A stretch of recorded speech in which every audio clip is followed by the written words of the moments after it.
Oh yeah.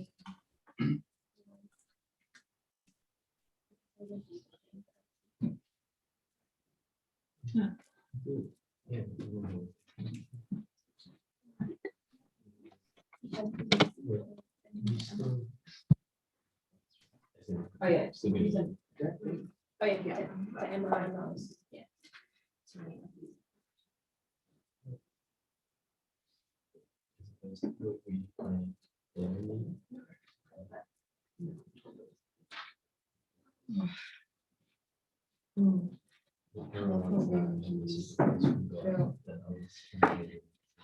If you want, any other side of it. I'm quite happy to not be on the screen. That's fine with me.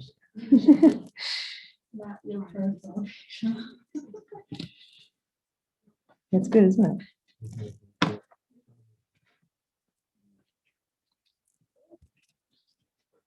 All right, we should be soon good to go, I believe. Getting a thumbs up, fantastic. I'll just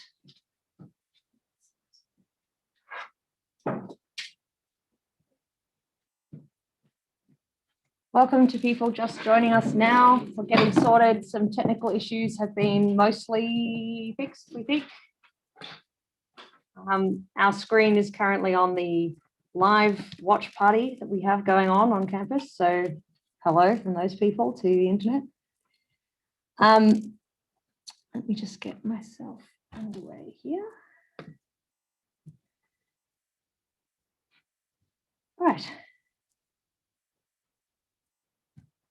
Welcome. I just want to quickly acknowledge that we're meeting on Gadigal country and pay my respects to elders past, present and emerging who may be here and who are the custodians of this country. Welcome to the EPS Symposium.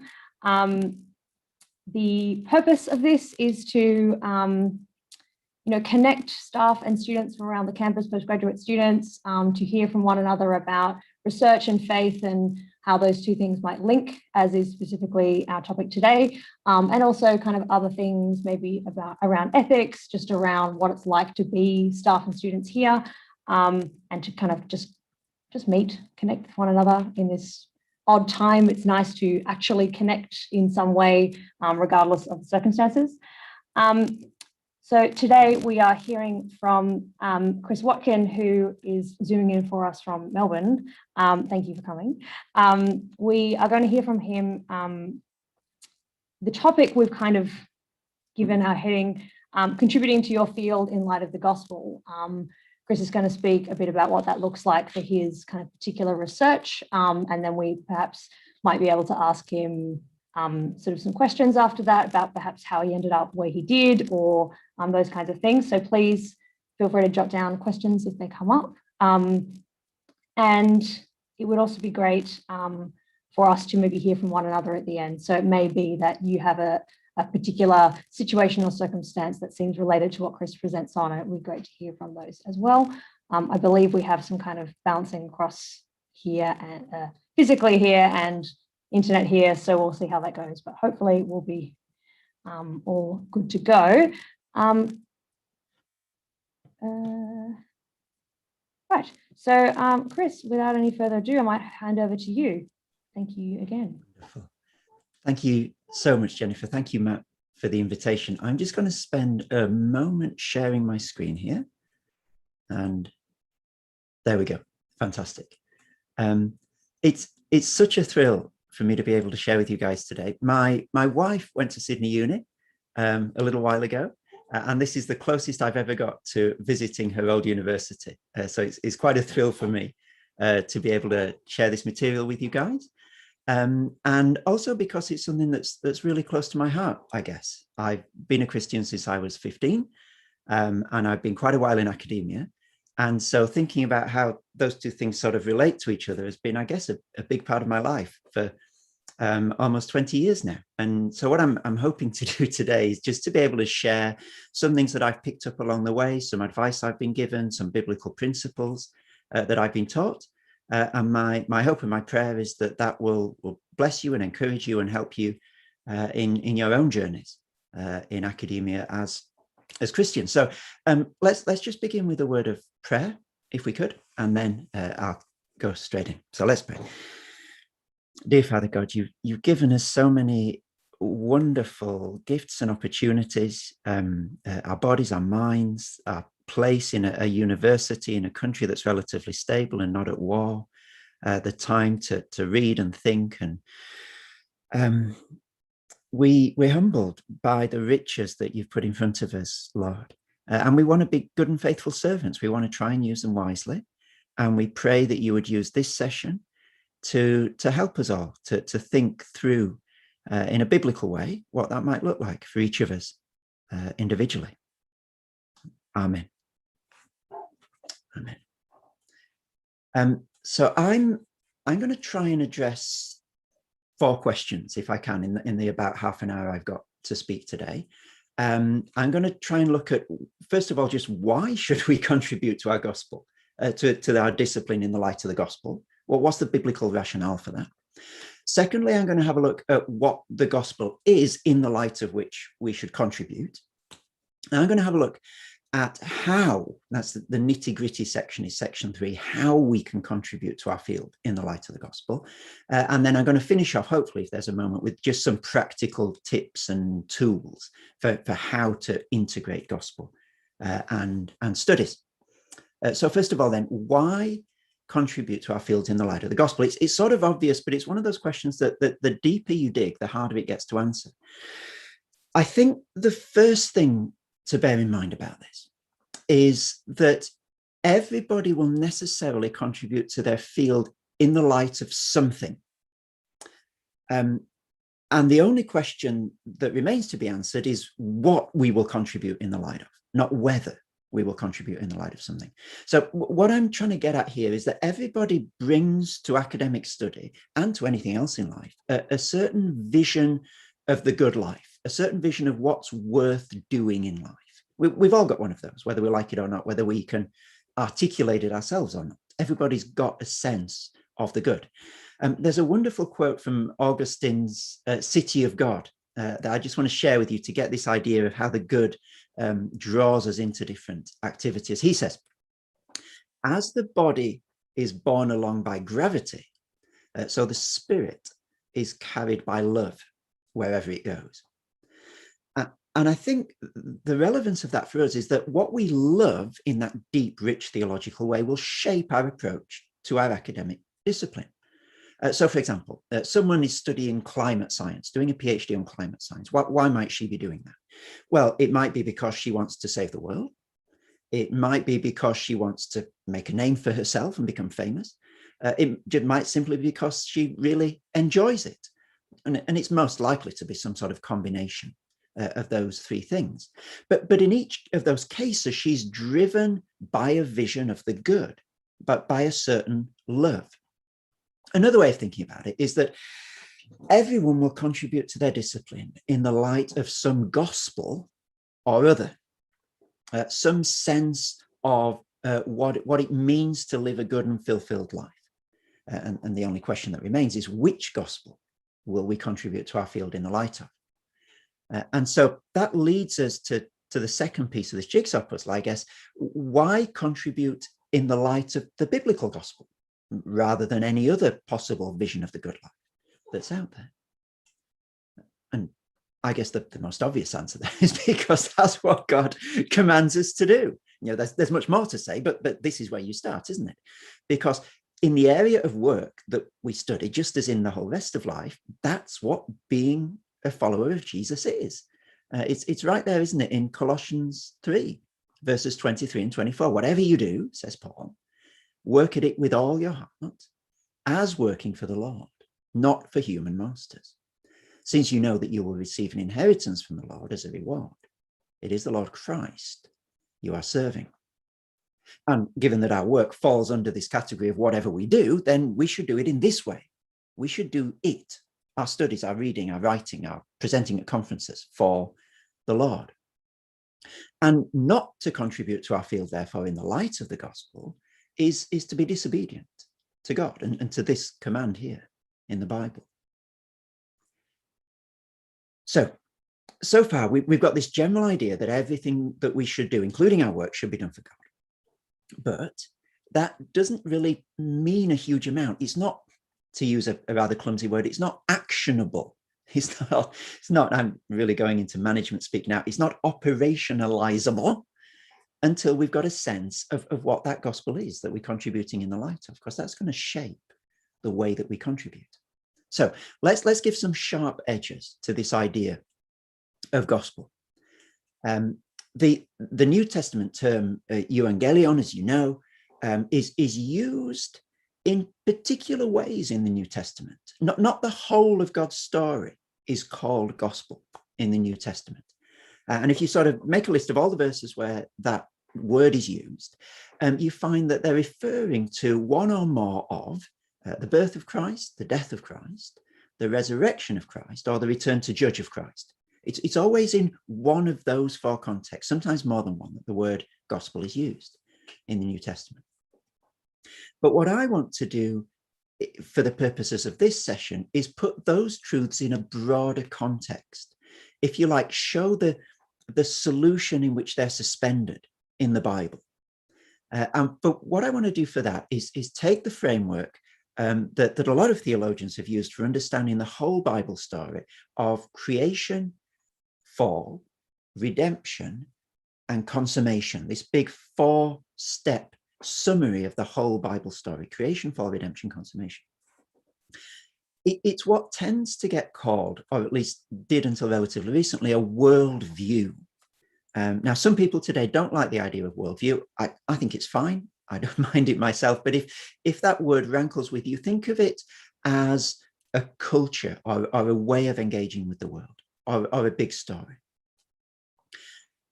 This idea of creation, fall, redemption, and consummation is incredibly powerful as a tool for Christians to engage with the whole of life, and therefore also with our studies, because it gives a rhythm, it gives a pattern to the whole of reality, it gives a pattern to human beings and to the world.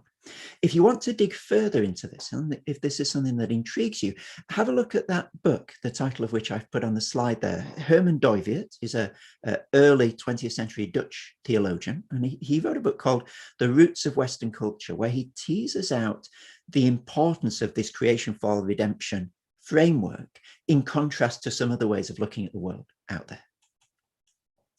So this then is the framework in terms of which Christians engage with everything out there in the world, including our disciplines. And we're going to unpack exactly what it looks like to engage with our disciplines through this framework a little bit later in the talk. But what I want to do now is move on to our third question. What contribution are we making to our disciplines in the light of the gospel? And I think the first thing to say here is that let's avoid the reductive position of saying that the only contribution that we make is in our academic writing. I want to take a much bigger picture view than that. I want to say that we need to take account of the whole of our lives as academics when we think about the contribution that we're making to our discipline. And part of this is because academia, like all jobs, I suppose, tries to reduce our complexity as human beings. Tries to make us fit into the mold of publication and grant writing machines, or tutoring robots, or at any rate something less than the rich and complex people we are in all our fullness in Christ. And therefore I think it's important that we don't follow this reductive trend in narrowing our understanding of what a contribution can be, but we try and take the broadest picture of what it means to contribute to our disciplines. And in order to try and keep that big picture, I'd invite us to think about our contribution in terms of four categories. Here we are. Contacts is the first one. This is simply the human contacts that my lecturing job or my PhD candidacy brings me into contact with. So it's all the relationships that make up my life. It's the people I'm involved with at work, my colleagues, administrators in my department, people I correspond with, the person who cleans my office if I've got one, people whose books I read, and my fellow students. All the relationships that my place in academia brings into my life. The second category is context. And here I'm thinking about the way that I approach my work. So this is not specific to a particular field. For a philosopher or a scientist, this might be quite similar. It's the how I do my work. So for example, do I attack those that I don't agree with, either verbally or in writing? Do I ignore emails from people below me in the academic pecking order, but always answer emails from people above me in the academic pecking order? Do I set boundaries on my time for working, or do I let it take over my life? It's that sort of question in this second category of context. Thirdly, content. And this is where each discipline is very specific to itself. It's the nitty-gritty details of my academic discipline. How do I take a Christian approach to the particular issues and questions and frameworks that I'm dealing with in my research? So in my case, that will be, how do I take a Christian approach to contemporary French philosophy? And that's the bit that's going to look very different, I think, for each of us. And the fourth one is competence. This runs the other way. So how being a Christian changes me in the way that I can contribute to the church and to Christian mission. So for example, someone that I work with is a researcher in economics and stats, and he helps out his church running their budget and planning and projecting and helping them to grow and so forth. And that's one way that he uses his academic competence to serve the church. And that's another way that we can bring these two areas of our life together. And I think when we think about these four categories, it's really important to remember that we're not going to be contributing equally in each of these four ways throughout our whole academic career. There's going to be seasons when we're much closer to one of these than to the others. For example, when you start out on a PhD, it's very unlikely that you're immediately going to be able to rewrite your discipline in the image of Christ and engage with it in a deep theological way. You've got to find your feet in it first. You've got to understand how the discipline works. And so early on in a PhD, your contribution might be much more in terms of contacts relating to each other in a Christ-like way. And then as you go on, you might drift a little bit further towards content. And therefore, I just want to say it's okay if you don't know what a Christian approach to your discipline is right now. That doesn't sort of simply fall into your lap in day one. That takes work and reading and thinking and getting to know the discipline. But that doesn't mean you're making no contribution because our contribution is multifaceted. It can be in each of these four ways. I'd just encourage you to think as you continue listening to this, where do you think you're strong in terms of those four categories? And where do you think you're perhaps a little bit less strong and you might need to put a bit of emphasis and focus in the coming months? I want to focus on one biblical passage really at the heart of this presentation today. And it's one that I'm sure is familiar to all of us, and it's often used in this sort of discussion about faith and work. It's the moment when Jesus is asked about paying taxes to Caesar. Let me just read it to begin with. So they asked Jesus, "Teacher, we know that you speak and teach rightly and show no partiality, but truly teach the way of God. Is it lawful for us to give tribute to Caesar or not?" But he perceived their craftiness and said to them, "Show me a denarius. Whose likeness and inscription does it have?" They said, "Caesar's." Well, he said to them, "Then render to Caesar the things that are Caesar's, and to God the things that are God's."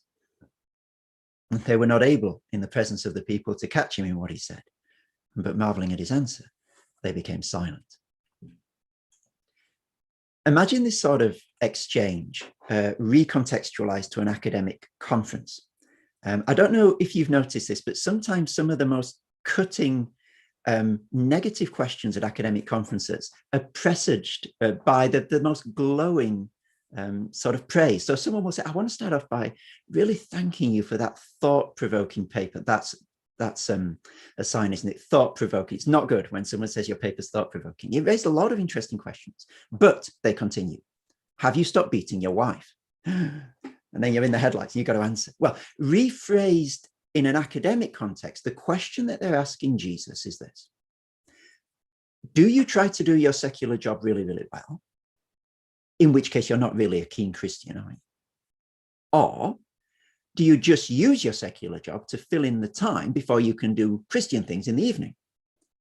In which case, we're going to tell your supervisor. It's the question he can't win. Whatever he answers, he's tripping himself up, either as a collaborator or as a zealot.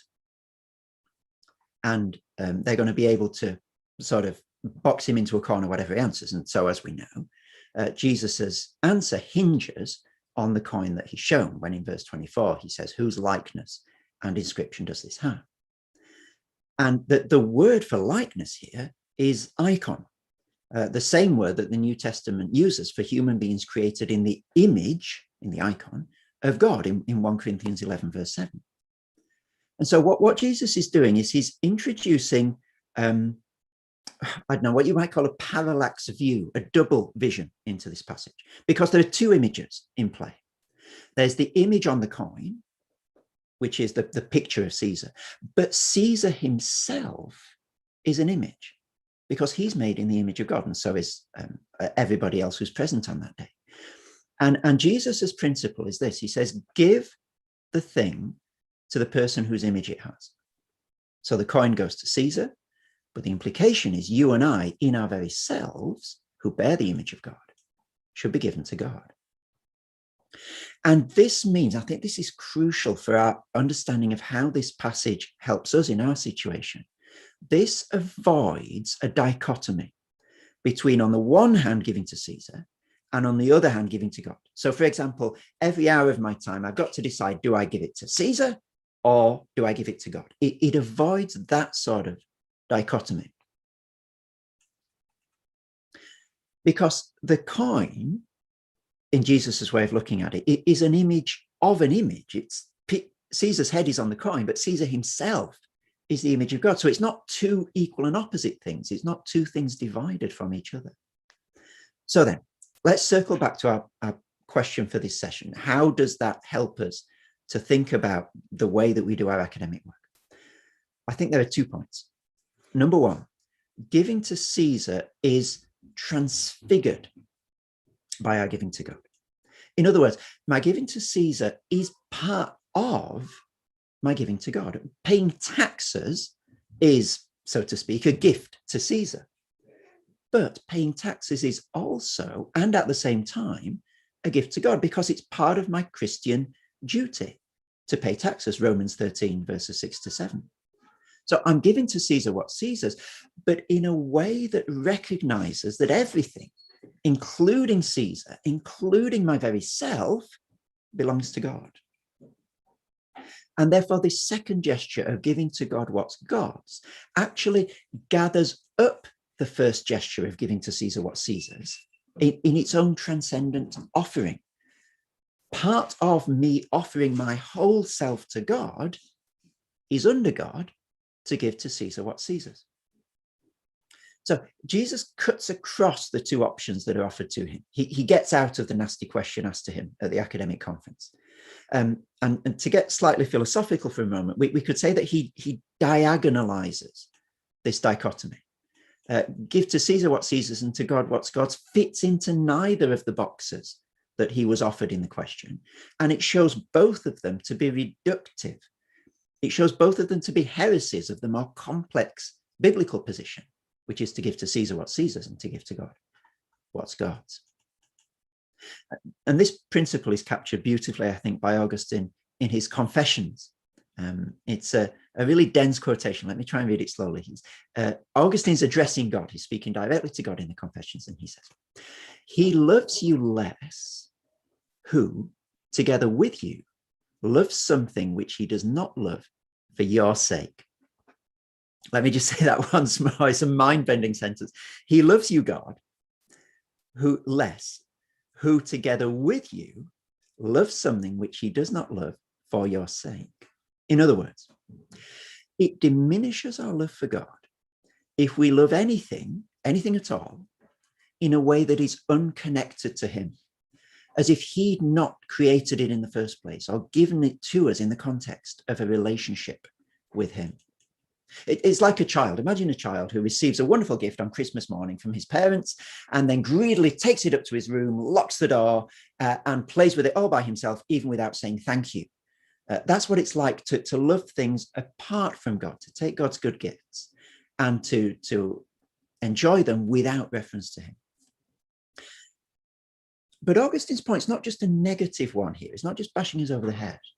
He's got a positive side, which is every good gift that we enjoy from God. So our life, our health, our relationships, our career, our holidays, our gadgets, our academic discipline, all of that should be used as kindling on the fire of our love for God. It should be loved, in other words, for God's sake, not for its own sake. And this is Jesus' principle in paying taxes. He says, do your civic duty, pay your taxes, but do it in a way that makes it part of honoring God, not something done apart from him with no reference to him. So therefore, to love God is not to hate everything else. I think some people think that that's what it means to be a Christian. To love God is not to hate everything else, but it's to gather everything else under the love of God and to love him in doing what we do.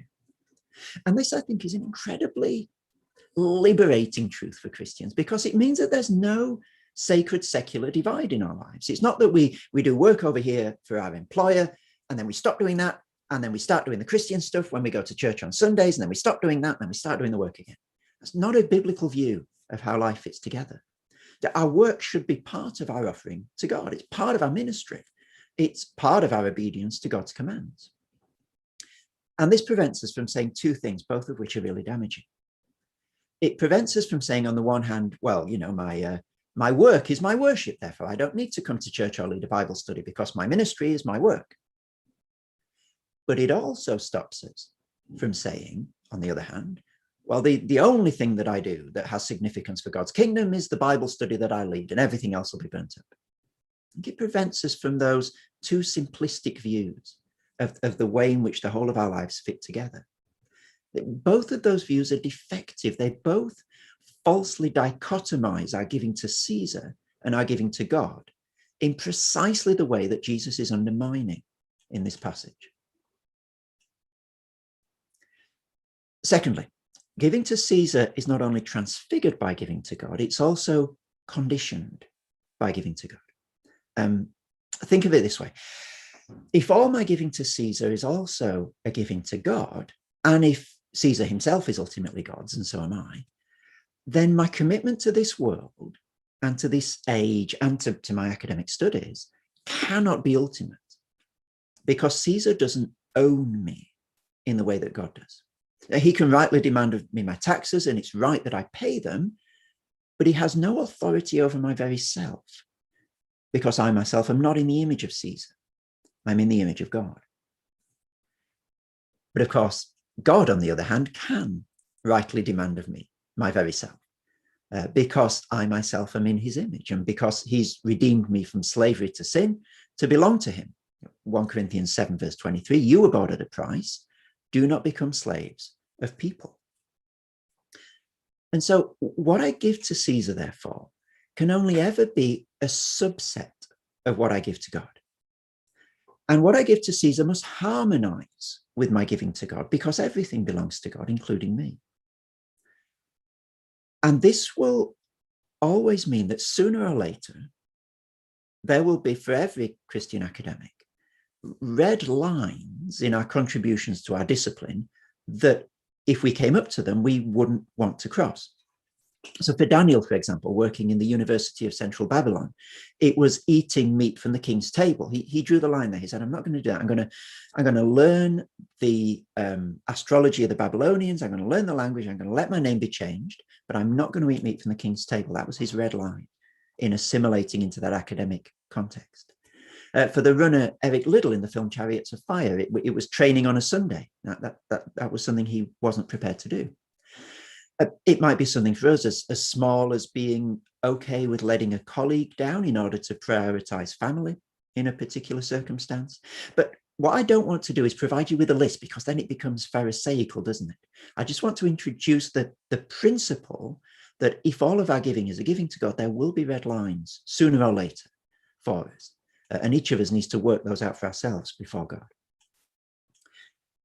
And this has implications. It means that our loyalty and our attitude to our studies are likely to be more complex than the loyalty and the attitude of our colleagues. We're going to have to wrestle with things that most people who are not Christians in our disciplines don't have to wrestle with. And I guess one question for us is, are we ready for that? And there are likely to be lines that we have to draw. Some of them may well be costly. They might cost us esteem, they might cost us authorship, they might in extreme circumstances cost us our positions. But unless I think we have that category of there may be some things that I simply can't do, then when those things do come, they will shock us and take us off guard. And I don't want that to happen for me or for any of you guys. Francis Schaeffer's got a really perceptive line in his Christian Manifesto. He says, if there's no room for civil disobedience, the government is in the place of God. And I think we can rewrite that for academia. We can say, if there's no room for scholarly disobedience, then the academy is in the place of God. Our ultimate allegiance is not to the academy. Okay, some practical tips and tools as we try and finish off now. The first one is just a tip that I've found incredibly helpful in my own journey thinking these things through over the years. It's a term that John Stott uses in his book, The Contemporary Christian, and he calls it double listening. Let me let Stott explain it in his own words. He says, we are called to double listening, listening both to the word and the world. We listen to the word with humble reverence, anxious to understand it, and resolved to believe and obey what we come to understand. We listen to the world with critical alertness, anxious to understand it too, and resolved not necessarily to believe and obey it, but to sympathize with it and to seek grace to discover how the gospel relates to it. I just want to highlight two aspects of this. The first one, and I'm just going to pop a link in the chat if I can at the moment, here we go, is to an idea that I explore at much greater length elsewhere, and if you follow the link, you'll come to it, but that I just want to very, very quickly sketch here in a couple of minutes. It begins with a bold claim, and the bold claim is that every academic discipline has a gospel, which is part of that discipline's view of the world. And it's important to be sensitive to that particular view of the world, and to be able to engage with it in its specificity. And often this is a view of the world that's cultivated by the discipline itself.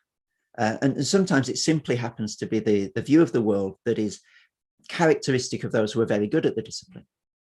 There'll be certain things, and think about your own discipline as I walk through this quickly, there'll be certain things that every academic discipline notices in the world more than most people notice it. And there might also be certain things that every academic discipline is blind to in the world more than the average citizen. There are some things in the world that colleagues in that discipline tend to value more than average, and other things that colleagues in that discipline might tend to avoid or dislike more than average. And that begins to build up a particular narrative about reality within an academic discipline. And this disciplinary narrative about reality will relate to the Bible's narrative about reality somehow. It will relate to creation, fall, redemption in a particular way, reflecting some parts of it, misunderstanding, changing, simplifying other parts of the biblical narrative. And one exercise that we can do to try and discern the narrative of our academic field is something that we can call storyboarding our discipline. A storyboard, this is a storyboard from a scene in The Empire Strikes Back. It's the key frames, the key moments in a particular scene. It's not all the information that you need to shoot a scene, but it's the key ideas that then you can use to make a movie. And the storyboard approach to our disciplines is similarly not concerned with the fine details of the discipline, but the broad brushstrokes, the broad picture of the world that emerges from the discipline. The biblical storyboard, if you like, in its simplest, is creation, fall, redemption. But each of our academic disciplines is going to have particular answers or particular responses to these 6 categories, I think. Now, I haven't got time to go through them today. It's all on that link, which is from the website thinkingthroughthebible.com. If you want to follow them through, feel free to do that. But I would commend this exercise to you as a way of really getting inside the skin of your discipline and becoming aware and sensitive to the way that it looks at the world, that is different, that is distinctive. Listening to the word now, so that was listening to the world, and storyboarding your discipline, listening to the word now, being intentional about the reading that we do as Christians. Now, my guess is that when it comes to our disciplines, most of us are listening to the world. We read the literature in our area of study. We go to conferences. We take part in conversations. But I guess the question that I've got for us today is, how are we going at listening to how God's word speaks into our discipline? What was, if you're a geneticist, what was the last Christian book you read on genetics? If you're a politics student, what was the last Christian book you read on politics, or just on being an academic in general? The danger for us, and I think it is a real danger, and I think humanly speaking, it does have the potential to shipwreck our faith if we don't address this over time. That the danger is we end up something like this, that we've got huge hulking academic biceps. We're really strong in our disciplinary area. We can go head to head with the experts, but we've neglected our biblical and theological quads, if you like, and therefore we're all out of proportion. And the faith that we've got begins over time to seem quite Sunday schoolish to us. It's just not as sophisticated as the way that we're accustomed to thinking about our studies. And as that difference gets bigger and bigger, I think it makes us look at our faith more and more, a little bit down our noses, as something that's not quite up to speed intellectually. Now, of course, this is a tragedy because the history of Christianity is littered with deep reflection upon the truths of the faith that can go toe-to-toe with any academic discipline. If you think Augustine, Calvin, people writing in our own day, it's there, the literature's there. The question is, are we keeping pace with the level of sophistication of our reading in the discipline with the level of sophistication of our reading of theology? And if there's a big gap there, I think that should begin to ring alarm bells for us, for our long-term spiritual health. One way of trying to get a handle on that is to just think in the last month, what have you read in each of these 4 categories? So non-Christian stuff related to your discipline. So that's going to be all your textbooks, all your academic papers. Christian stuff related to your discipline, like a Christian book or article or blog post or podcast on being a Christian in politics or in genetics or whatever. Non-Christian, non-Christian, non-discipline related. So that's everything, all the media you're consuming that's not to do with your discipline, that's not Christian. Netflix is in there, for example. And Christian non-discipline related. So it's your devotional reading, it's any Christian books that are not related to your discipline.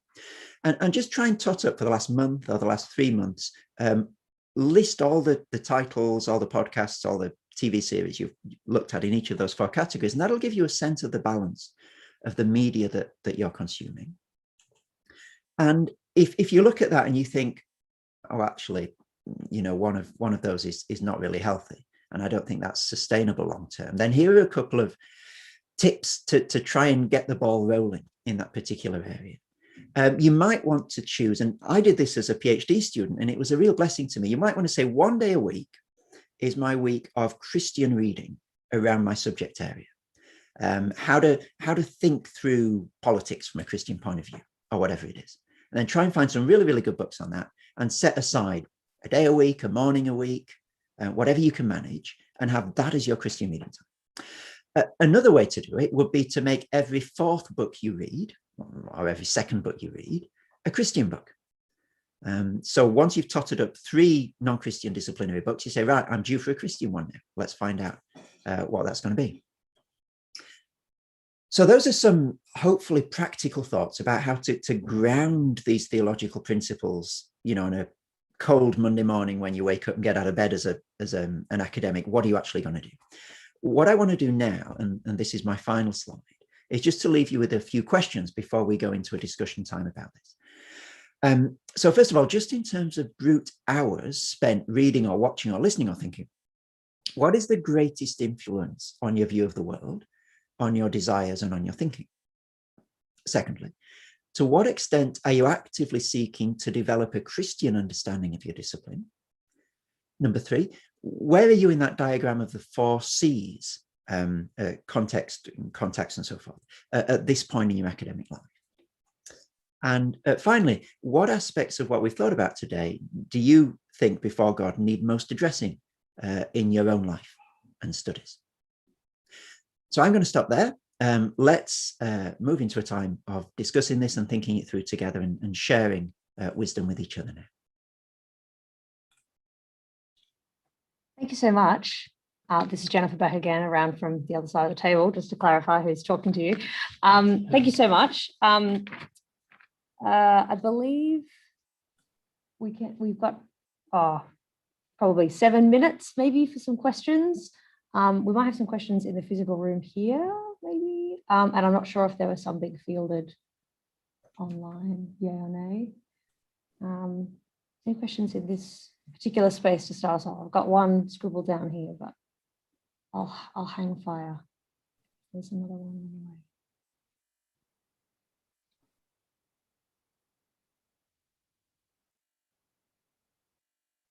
Time. I have a question. I don't really know what the question is, but I think I guess I'm wondering at times when I feel a little bit overwhelmed by the world of my discipline. I don't know. There's usually a good reason for that, and I'm finding it more convincing. The worldviews and the positions of sort of my colleagues and the discipline. And I guess I can see usually that it's probably because I'm spending more time there than reading my Bible or reading about Christians in my discipline. I guess you've given some practical examples. Is there anything else that you would encourage? I don't know. I don't really know any Christians in my discipline, so that's probably a big one. That's tough, isn't it? When you're trying to sort of navigate all this stuff alone. I think I would want to perhaps both say a word of encouragement and a word of caution about sort of feeling attracted to the arguments and positions of our disciplines.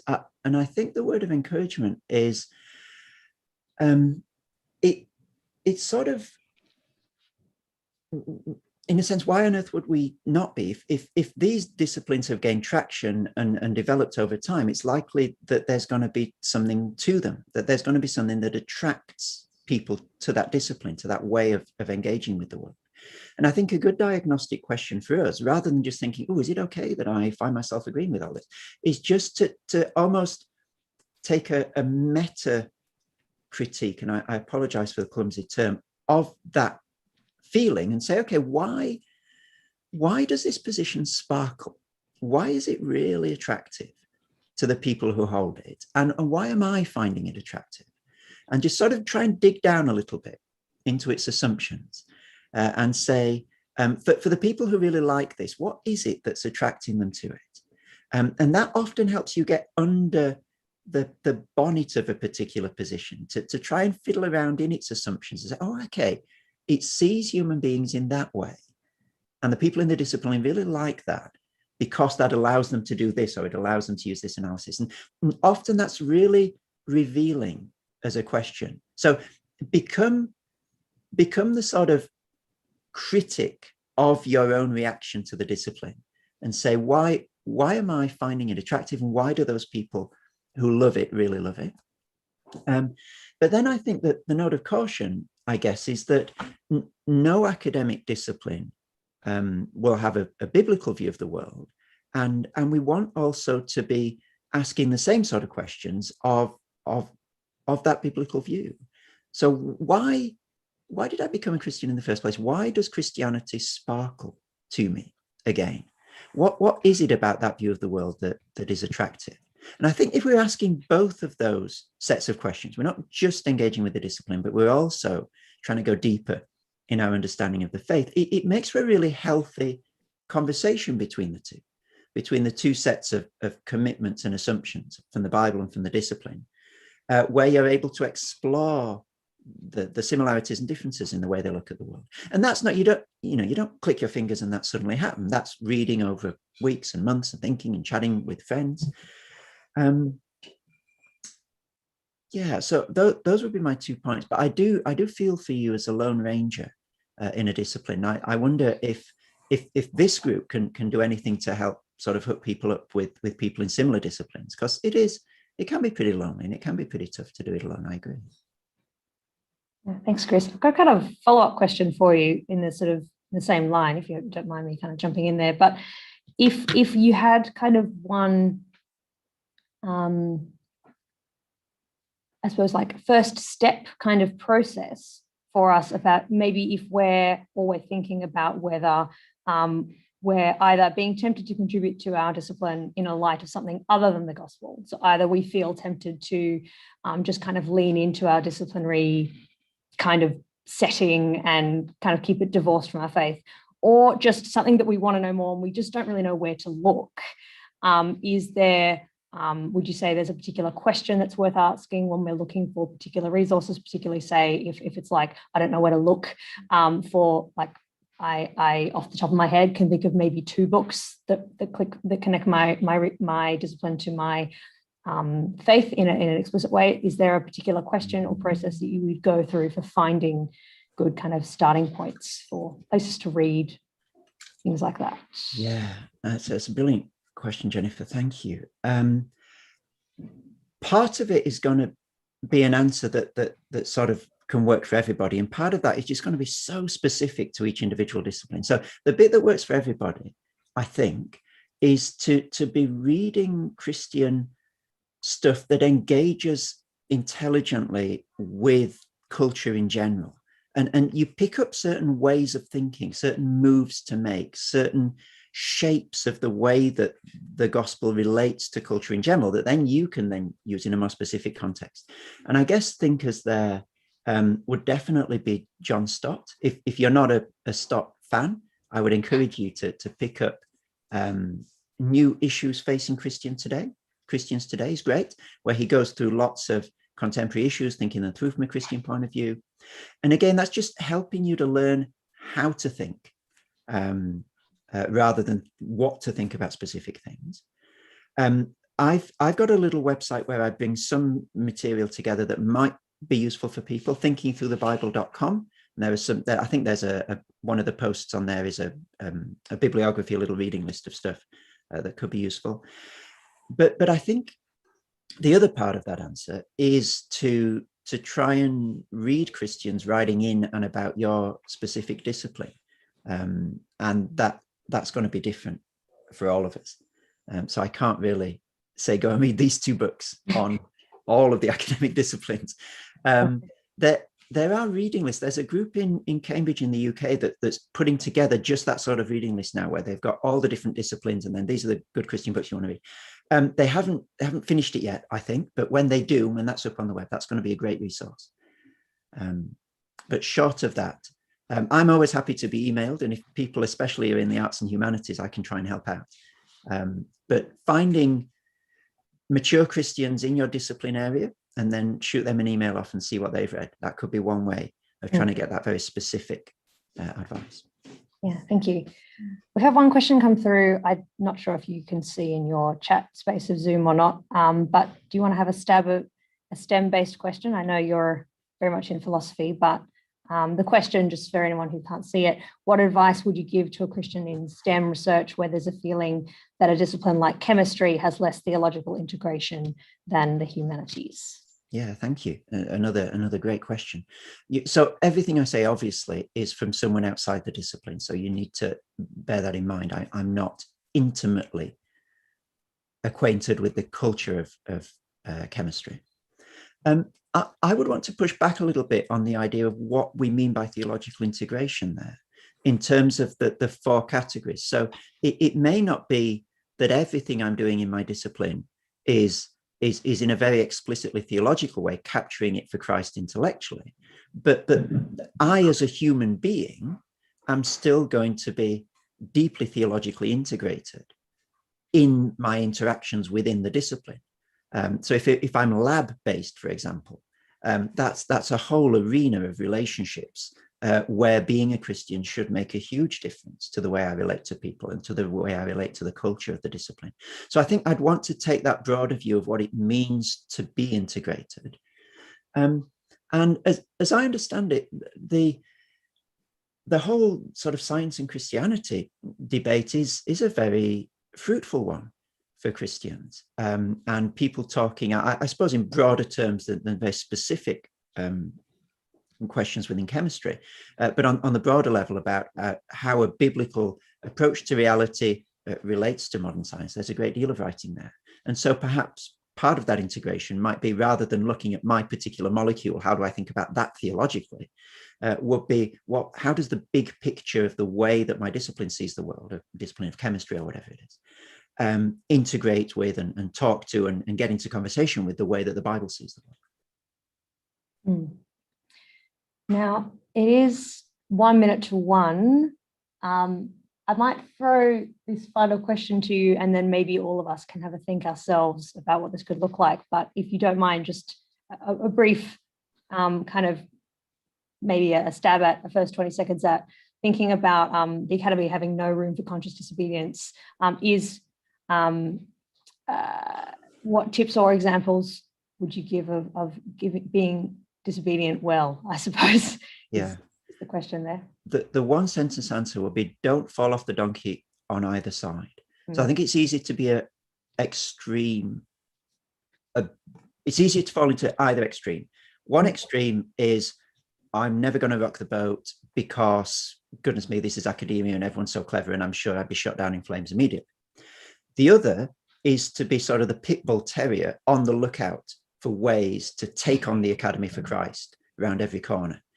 And my own experience of academic life is that nobody does things in order to be evil in their own mind. Like, people have good reasons for doing what they do. And a one-on-one conversation with people can often show you a side of things that was very inapparent beforehand. So if you think, oh my goodness, they're asking us to do that, how can they do that? That's ridiculous, that's awful, like, this is persecution. I guess the first step might be just to try and get a one-on-one, have a coffee with the person who did it, even if they're quite high up, and say, look, I find this really, I was really quite surprised that this is a policy. Can you talk me through where it came from? And often that conversation is really, really helpful. Oh, I see. Oh, that's what you're trying to do. You're not trying to do this thing there. You're trying to do, right. Okay. And sometimes that can just help to avoid misunderstanding. Now, it's not the whole story, of course, and there will be moments where you still have to say, well, actually, I can't do that.